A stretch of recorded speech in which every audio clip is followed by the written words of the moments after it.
વિછિયા મામલતદારને આવેદનપત્ર આપવામાં આવ્યું હતું કે વિછિયા તાલુકાના ગુંદળા ગામની અંદર સીમ વિસ્તારમાં પવનચક્કીઓના કોન્ટ્રાક્ટરો દ્વારા ખેડૂત ખાતેદારની બહેનોને મારવામાં આવ્યો છે। તેનું કારણ પવનચક્કીના કોન્ટ્રાક્ટરો દ્વારા કોઈ પણ પ્રકારની પૂર્વ મંજૂરી વિના પોતાની માલિકીની વાડીમાં મોટો રસ્તો કાઢી વર્ષો જૂના ઝાડવા કાપી અને કિંમતી જમીન અને પાકને નુકસાન કરી પવનચક્કી વાળાઓ પવનચક્કીનો સામાન લઈ જતા હોય, જેને ખેડૂત ખાતેદાર રોકવાનો પ્રયાસ કરે છે। ત્યારે કોન્ટ્રાક્ટર દ્વારા ખેડૂત ખાતેદારની 3 મહિલા અને 1 યુવાન પર જીવલેણ હુમલો કરે છે। ત્યારે રાજ્યના મુખ્યમંત્રી, ગૃહમંત્રી અને રાજકોટ જિલ્લા કલેક્ટરને આવેદનપત્ર આપવામાં આવ્યું હતું। વિછિયા તાલુકાના ગુંદળા ગામની અંદર સીમ વિસ્તારમાં જે પવનચક્કી ઊભી થાય છે તે અમારી મંજૂરી વિના અને અમારા રોડ રસ્તાના માલિકીની વાડીમાં અમારું ખૂબ નુકસાન કરી હાલતા હોય છે। તેના અનુસંધાને અમને રોકવાના પ્રયાસ કર્યા છે, ત્યારે અમને મારવામાં આવ્યો હતો। આ પવનચક્કી વાળાને ઉપર કાયદેસરની કાર્યવાહી થાય, જીવલેણ હુમલાની ગંભીર કલમો ઉમેરવામાં આવે અને અમારી માલિકીના રસ્તાનું દબાણ કરેલું હોય, જેથી કરીને લેન્ડ ગ્રેબિંગ એક્ટનો ગુનો દાખલ કરવામાં આવે,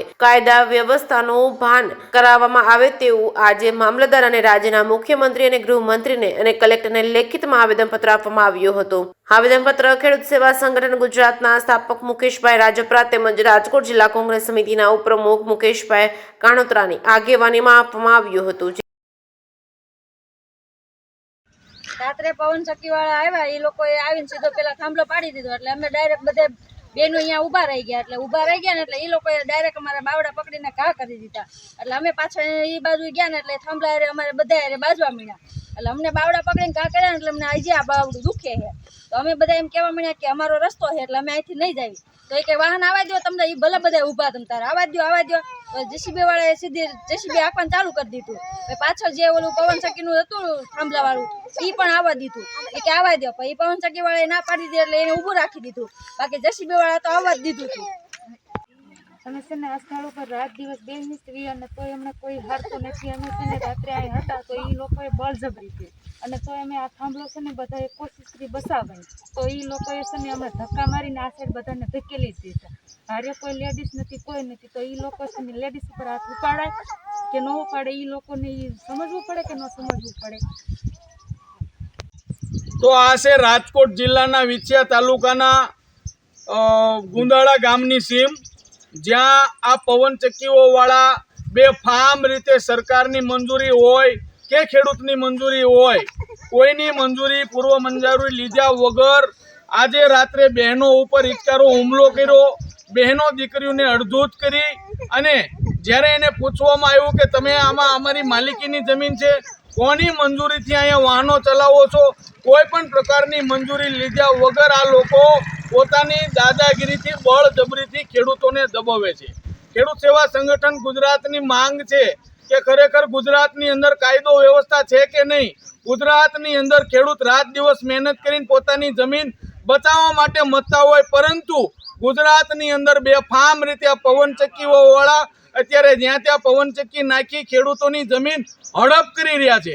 આજે આ ખેડૂતોએ કલેક્ટરશ્રી હોય, પ્રાંતશ્રી હોય કે પીએસઆઈ કે એસપીને રજૂઆત કરી, તેમ છતાં પ્રશાસન આ લોકોની મદદ કરવાને બદલે આજે આ લોકો પવનચક્કી વાળાની મદદ કરે છે।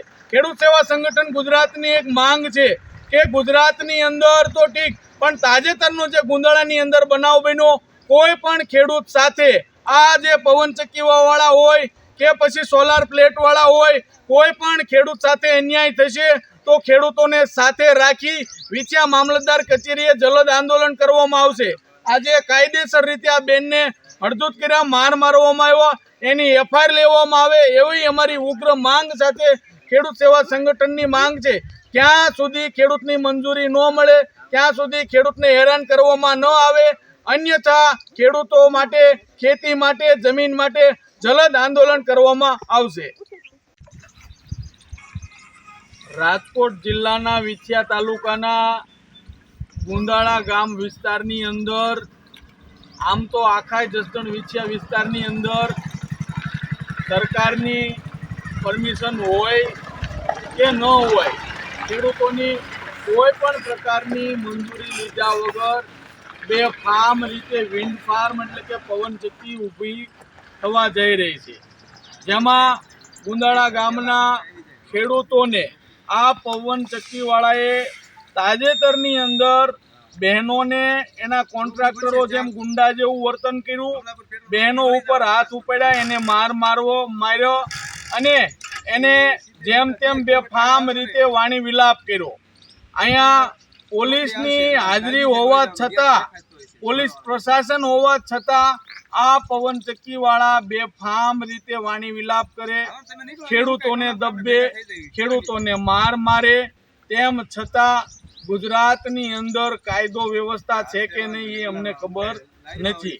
આ ખેડૂતોની એક જ માંગણી છે કે જ્યાં સુધી અમારી મંજૂરી નથી, અમારી માલિકીની આ ખેતીવાડીની જમીન છે જેના કાયદેસર તમામ ડોક્યુમેન્ટ હોવા છતાં કોઈ પણ પ્રકારની અમારી મંજૂરી લીધા વગર આ પુરાણ કર્યું, અમારી વાડીની જે વર્ષો જૂની વાડ હતી ભાંગી નાખી અને એની અંદર મસ્ત મોટા વાહન હકાલવા માટે, પવનચક્કી ઊભી કરવાના સાધનો હકાલવા માટે અમારી વાડીનું નુકસાન કર્યું. જેના માટે આ લોકોએ કીધું કે અમારે કોઈ પણ પ્રકારે અહીંયા વાહનો ચલાવવા દેવાના નથી, અમારી મંજૂરી નથી. ત્યારે આ ખેડૂતોને આ પવનચક્કીના કોન્ટ્રાક્ટરો દ્વારા મારવામાં આવ્યો. આજે આ ખેડૂતો કાયદેસર રીતે એને જે મારવામાં એની એફઆઈઆર કરવા માંગે છે. ત્યારે રાજ્યના ગૃહમંત્રી, મુખ્યમંત્રી અને રાજકોટ જિલ્લાના કલેક્ટરશ્રીને કહેવાનું કે જસદણ અને વિછિયા વિસ્તારનો ચોથો દાખલો છે. પહેલા કાંસકોલિયાની અંદર આ પવનચક્કીવાળાએ બેનનો હાથ ભાંગી નાખ્યો. બીજો બનાવ જે કડુકાનો બનાવ બન્યો, ત્યાં પણ બહેનો સાથે આ લોકોએ દુર્વ્યવહાર કર્યો. અને આ ત્રીજો દાખલો ગુંદાળા ગામનો છે કે જ્યાં બહેનો માટે આ લોકોએ હત્યારો હુમલો કર્યો. તો અમારી માંગ છે કે આ લોકોને કાયદા વ્યવસ્થાનું પાઠ ભણાવવામાં આવે. જ્યાં સુધી આ લોકોને મંજૂરી આપવામાં ન આવે ત્યાં સુધી કોઈ પણ પ્રકારે એક પણ પવનચક્કીના સાધનો આ વાડીની અંદરથી પસાર થવામાં ન આવે. અને ગુજરાત સરકાર પણ ક્યાંક ને ક્યાંક જોવે, ખરાબા હોય, સરકારી જમીન હોય કે કોઈ પણ પ્રકારની મંજૂરી લીધા વગર બેફામ રીતે આ વિન્ડ ફાર્મ પવનચક્કી ઊભી થવા જઈ રહી છે, જેમાં માનવ તો ઠીક પણ પશુ પંખી માણસો તમામને ખૂબ નુકસાન છે. તો આની અંદર કોઈ પણ ખેડૂત સાથે ગેરવ્યવહાર ન થાય, ખેડૂતોને આ પવનચક્કીના જે કોન્ટ્રાક્ટરો ગુંડા જેવું, અસામાજિક તત્વો જેવું વર્તન ન કરે અને ખેડૂતોની મંજૂરી વિના એક પણ પવનચક્કીના સાધનો ખેડૂતોની વાડીમાંથી પસાર ન થાય એવી ખેડૂત સેવા સંગઠન ગુજરાતની માંગ છે. શું નામ છે તમારું? મારું નામ મકવાણા દિનેશ શાંતિભાઈ છે.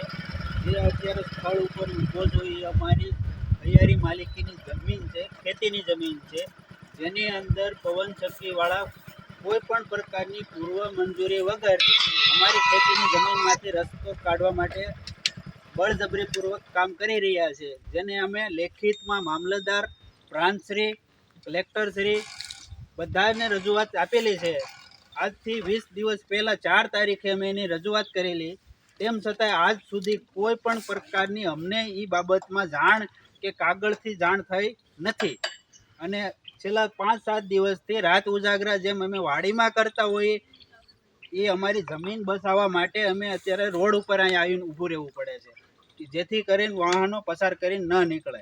તેમ છતાંય ગઈ રાત્રિનો બનાવ એવો બન્યો છે કે પવનચક્કીનું જે પાછળ મોટું દેખાઈ રહ્યું છે, પવનચક્કીનો થાંભલો, એ વાહનો પસાર કરવા માટે અહીંયાથી અમારે જે આ જમીનમાં આવેલો છે પોલ,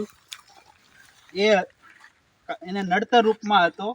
એ હટાવવા માટે એ આગળ જેસીબી કરીને પાછળ વાહન રાખ્યું, જેથી કરીને જેસીબીથી એને હટાવી શકાય. અમે અમારી ધ્યાન ઉપર આવ્યું એટલે અમે સ્થળ ઉપર આવતા રહ્યા. સ્થળ ઉપર આવ્યા એટલે જેસીબી અહીંયા આગળ ઊભું રાખી અને એ અહીંયા ટ્રાય કરી એને પાડવા માટેની, પણ અમારે મહિલાઓ અહીંયા કણે ઊભા હતા એટલે એને હિંમત ન કરી. મેં એ દરમિયાન વિછિયા પીઆઈને ફોન કર્યો. વિછિયા પીઆઈને ફોન કર્યો એટલે મેં કીધું, સાહેબ કાયદો વ્યવસ્થા કથળાઈ રહ્યું છે, અમારી માનગામને નુકસાન થઈ આવવાની સંભાવના દેખાય છે, તમે અમને પ્રોટેક્શન માટે વ્યવસ્થા કરો. એટલે સાહેબ તરત 2 જ મિનિટની અંદર પોતે ખુદ પીઆઈ હાજર થઈ ગયા હતા, જે એની સાથે જ હતા એવો પુરાવો એક દેખાઈ આવતો. તે દરમિયાન પીઆઈને રજૂઆત કરી કે આ અમારી હૈયારી માલિકીની જગ્યા છે, જમીન છે, જેમાં વાવેતર કરીએ છીએ એમાં અમારી કોઈ પણ પ્રકારની મંજૂરી લીધેલી નથી આ લોકોએ. તેમ છતાંય દાદાગીરી કરી અને વાહનો પસાર કરવા માટે મથી રહ્યા છે અને ત્યાં સુધીની ધમકીઓ દે છે કે જો તમે આમાં અડચણરૂપ થશો તો વાહનો માથે ચડાવી દેશું અને કાં હાથ પગ તમારા ભાંગી નાખશું. અમે તો લેખિતમાં પણ એસપી સુધી આપેલું છે બધી રજૂઆતો અમારી, પણ તેમ છતાંય કોઈ પણ આ બાબતમાં અમને કોઈ પ્રશાસનિક માહિતી નથી એવી મળી કે અમને પ્રોટેક્શન મળી શકે.